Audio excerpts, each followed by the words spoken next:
Hello everyone, welcome back. Okay, so we were discussing chapter number 8 from our social science syllabus, and today we are going to discuss its last part. We will start from unified arrangement during crisis. Okay, so let us start with it.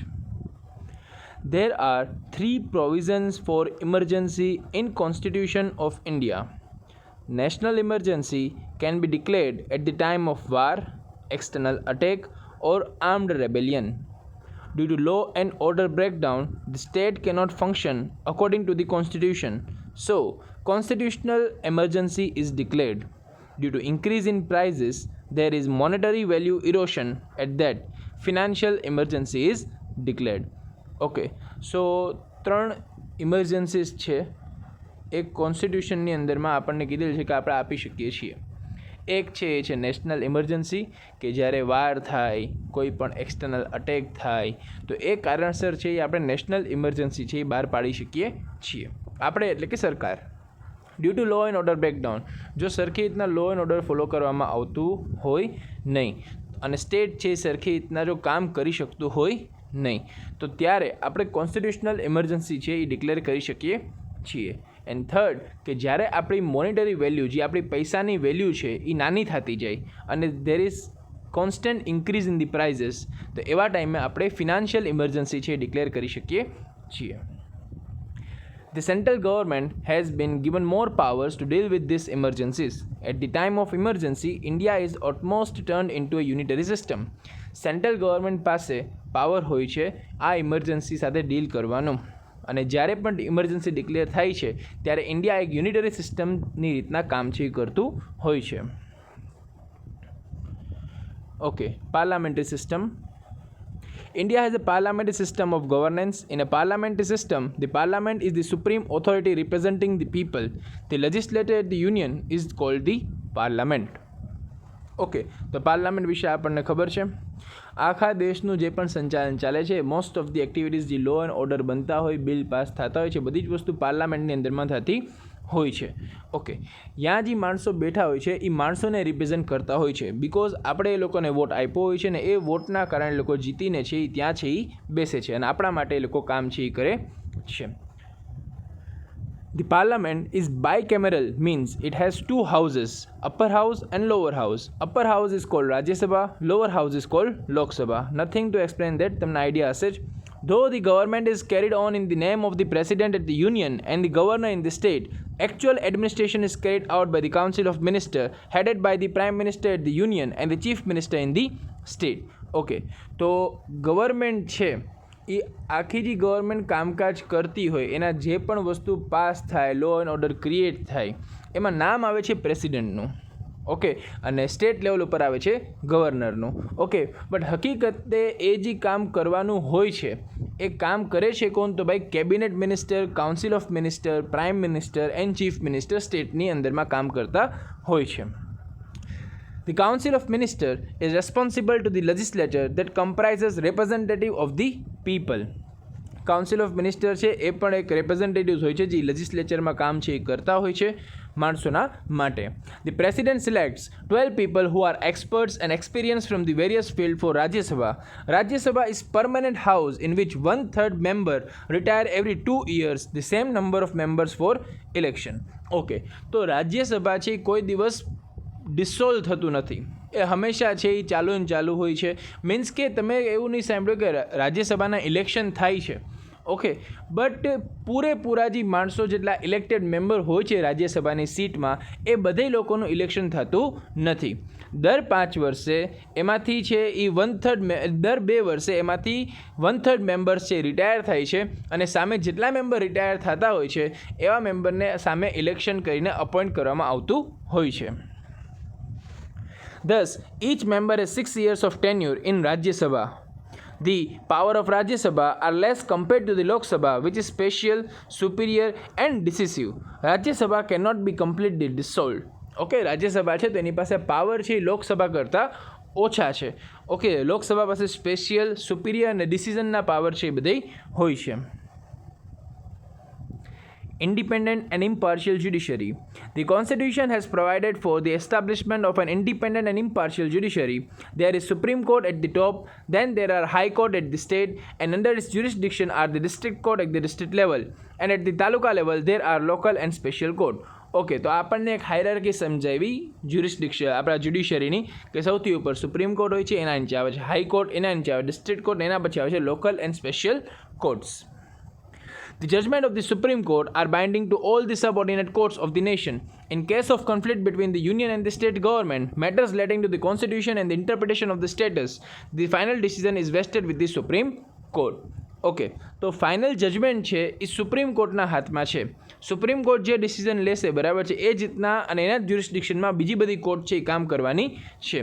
કોઈ પણ conflict હોય union government અને state government વચ્ચે કંઈક conflict હોય તો એ જેટલી પણ વસ્તુ છે કોન્સ્ટિટ્યુશનમાં અલગ એક લો ફ્રેમ થવામાં આવે છે અને એ કોન્સ્ટિટ્યુશન પ્રમાણે બનાવેલું છે નહીં.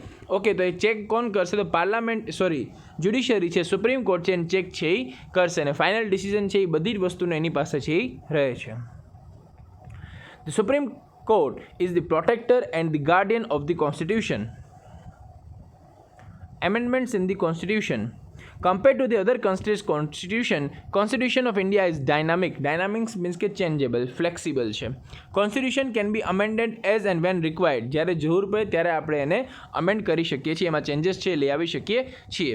Constitutional provision can be amended in the three ways that are: amendments can be made by a simple majority of members present and voting in the parliament. સૌથી પહેલી જે amendment થાય કેવી રીતના થાય?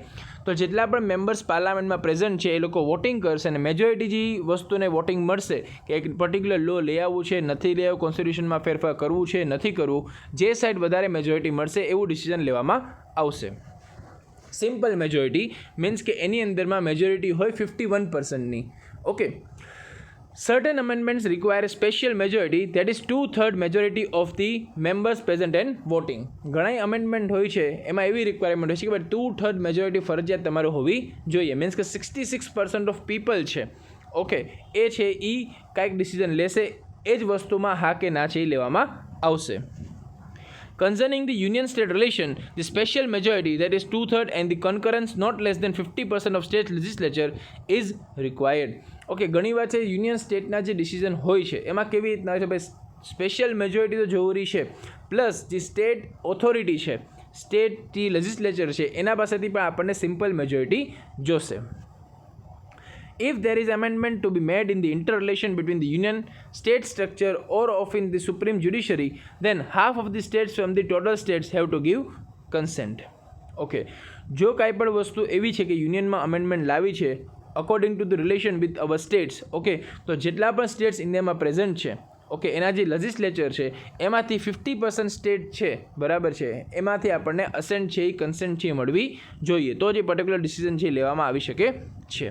Judgment of court can also bring amendment by the parliament. There will be no change in the basic structure of the constitution. Simple majority in parliament can bring change in the amendments of the constitution. That's why the constitution is known as the most inconstant and flexible document, but in certain cases it is not amended by the simple majority. Okay, તો ગમે તે વસ્તુ છે કોન્સ્ટિટ્યુશનની અંદરમાં એ easily changeable છે. યા તો તમને simple majority જોશે, યા તો તમને એમાં જોશે 2/3 મેજોરિટી. ઓકે, એ જ માટે આપણે કોન્સ્ટિટ્યુશનને ઇનકોન્સ્ટન્ટ અને ફ્લેક્સિબલ ડોક્યુમેન્ટ છે એ કહીએ છીએ. આખું જે બેઝિક સ્ટ્રક્ચર છે એમાં કોઈ દિવસ કંઈ ચેન્જીસ આવતા નથી, એ યાદ રાખજો. Without the majority consent of states, it is not amendable. Then to the mixture of both makes the constitution. ખાલી એક યુનિયન ગવર્મેન્ટ નક્કી કરે, ઓકે, અને સ્ટેટની કન્સર્ન ન હોય તો એ અમેન્ડમેન્ટ છે એ આવી શકતી નથી. ઓકે, કારણ કે અમેન્ડમેન્ટ કંઈક આવે છે, કાંઈક ચેન્જીસ આવે છે તો એ ખાલી યુનિયન ગવર્મેન્ટને ફોલો નથી કરવાની, સાથે સ્ટેટ ગવર્મેન્ટને અલગ અલગ એના જે એરિયાઝ છે ત્યાં પર ફોલો કરવાની હોય છે, તો સ્ટેટની કન્સર્ન લેવી જરૂરી છે. યુનિવર્સલ એડલ્ટ સફરેજ જે આપણે પહેલાં એકવાર જોઈ લીધું છે. Still we will see it once again. In India we have a system of adult suffrage which is flexible. According to the any citizen who is above 18 years of age and above possesses right to vote in the election of parliament, legislative assembly or local self-government bodies without any discrimination of education, property and economic standard. એક માણસ 18 વર્ષની ઉપરનો છે, એનામાં કાંઈ problem નથી, okay, એની પાસે election card છે. તો જેટલા પણ parliamentary, legislative assembly, local self governing ઇન્સ્ટિટ્યુશનના ઇલેક્શન આવે એમાં એ વોટિંગ છે એ પોતાની રીતના કરી શકે છે without any kind of discrimination. Secularism. We have discussed earlier about secularism in the preamble. In the constitution, India has declared as secular state. People of different religion reside in India. Therefore, the state cannot discriminate any citizen on the basis of religion. આ વસ્તુ આપણે પહેલાં discuss કરેલી છે જ્યારે આપણે discuss કરતા હતા પિલર્સ ઓફ પ્રિએમ્બલ, બરાબર છે. તો સેમ વસ્તુ આમાં છે કે ભાઈ ઇન્ડિયા છે ડિસ્ક્રિમિનેટ કોઈ પણ રિલિજનના બેઝ ઉપર છે માણસોને કરી શકતી નથી. No citizen can be given special right or can not be deprived with certain right. Okay, કોઈ પણ માણસને સ્પેશિયલ રાઇટ આપવામાં આવતી નથી અને કોઈ પણ માણસ પાસેથી રાઇટ છે એની પાસે છીનવી શકતા પણ નથી. The state has to be absolute, impartial and neutral in the respect of religion. Only secular state can offer proper or equal treatment towards all citizens. Okay, તો ઇમ્પાર્શિયલ અને ન્યુટ્રલ છે એ ગવર્મેન્ટને રહેવું જોઈએ. ઓકે, કોઈ પણ રિલિજનની સામે છે એ વધારે એને ભાવપૂર્વક રહેવું જોઈએ નહીં. સેક્યુલર સ્ટેટ હશે, સેક્યુલર ગવર્મેન્ટ હશે, ઓકે, તો જ છે એ બધા જ માણસો સરખી રીતના એન્જોયેબલી ઇક્વલ ટ્રીટમેન્ટ સાથે રહી શકશે. Secularism means that the state does not interfere in the matter of religion or is biased to any specific religion. The state has to be secular and indifferent. Followers of every religion are free to follow and practice the religion of choice. Okay, કોઈ પણ માણસને જેવી એની ઈચ્છા છે particular રિલિજનને follow કરી શકે છે. Judicial review બહુ ઇમ્પોર્ટન્ટ છે, તમને ટર્મ્સમાં પૂછી શકે છે, બરાબર, 1 માર્કમાં 2 માર્કમાં. Judicial review is the chief characteristics of the constitution. Judicial review administrates the working of the union and the state government within the jurisdiction. Okay, તો જ્યુડિશિયલ રિવ્યૂનું કામ શું છે કે ગમે ત્યારે એક લો એન્ડ ઓર્ડર ફોર્મ છે એ થાય છે તો એ લો એન્ડ ઓર્ડરને સુપ્રીમ કોર્ટ પાસે છે એ મોકલવામાં આવે ચેક કરવા માટે કે ભાઈ અમે જે આ લો બનાવેલું છે એ અકોર્ડિંગ ટુ કોન્સ્ટિટ્યુશન બનાવેલું છે કે નહીં. સુપ્રીમ કોર્ટ છે એ કોન્સ્ટિટ્યુશનની અંદરમાં બધી વસ્તુ ચેક કરશે, જે લો બન્યું છે એને ચેક કરશે કે ભાઈ એ બધી વસ્તુ જે બનાવવામાં આવી છે એ અકોર્ડિંગ ટુ કોન્સ્ટિટ્યુશનને ધ્યાનમાં રાખીને બનાવવામાં આવેલી છે કે નહીં. જો એ સરખી રીતના કોન્સ્ટિટ્યુશનને ધ્યાનમાં બનાવવામાં નહીં આવેલી હોય તો એ ફરી પાછી છે એ પાર્લામેન્ટમાં મોકલવામાં આવશે, એમાં ચેન્જીસ કરવામાં આવશે અને અકોર્ડિંગ ટુ કોન્સ્ટિટ્યુશનની બની જશે પછી પાછી છે જ્યુડિશિયલ રિવ્યુમાં મોકલવામાં આવશે. એકવાર જ્યુડિશિયલ રિવ્યુમાં પાસ થઈ જશે એના પછી છે એ ફાઇનલ છે લો છે એ એનેક્ટ કરીને એક્ટ તરીકે ઓળખાશે. Without disrespecting the power of Parliament, the Constitution has made an effort to harmonize the principle of the judicial review. Parliamentary amendments, external orders, ordinance and judicial judgment are given for the judicial review. If the court finds an indiscrepancy in the external orders, ordinance or judgments, it can stop by declaring that unconstitutional. જો કાંઈ વસ્તુ બનાવવામાં આવેલી છે, લો, order, ordnance ગમે એ વસ્તુ હોય એ જો વસ્તુ બનાવવામાં આવેલી છે એ જો અકોર્ડિંગ ટુ કોન્સ્ટિટ્યુશન બનાવવામાં આવેલી નથી તો એને અનકોન્સ્ટિટ્યુશનલ કહીને છે એ રિજેક્ટ કરી શકે છે supreme court. Fundamental rights and duties.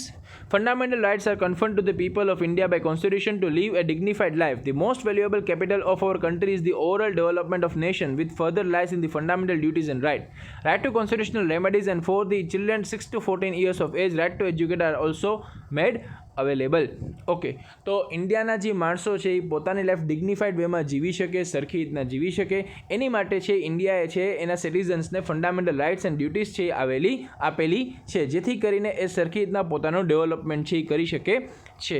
Right two constitutional remedies સહિતની બીજી 5 રાઇટ છે એ ઇન્ડિયાના સિટીઝનને આપેલી છે અને સાથે સાથે ચિલ્ડ્રન માટે સ્પેશિયલ રાઇટ ટુ એજ્યુકેટ કહીને પણ આપેલી છે જેની અંદરમાં 6 to 14 યર્સના એજના જે સ્ટુડન્ટ્સ હોય છે, ચિલ્ડ્રન્સ હોય છે એને છે એ એજ્યુકેટ કરવામાં આવે છે ફ્રી ઓફ કોસ્ટ.